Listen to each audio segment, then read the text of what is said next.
Spoken ইংলিশে ব্যবহৃত গুরুত্বপূর্ণ কিছু ইংরেজি বাক্য।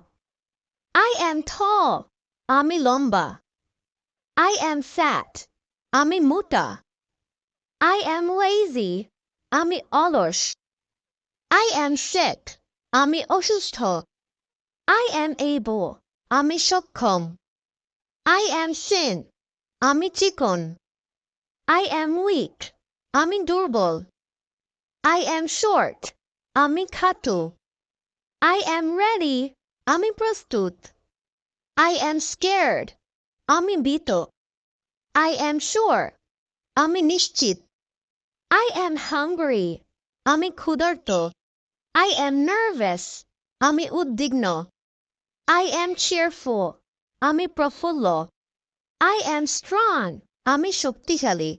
এই বাক্যগুলো খাতায় নোট করে রাখবেন এবং এগুলো বারবার অনুশীলন করবেন এবং যখন কারোর সাথে কথা বলবেন এগুলো ব্যবহার করার চেষ্টা করবেন। Thanks for watching. Follow for more.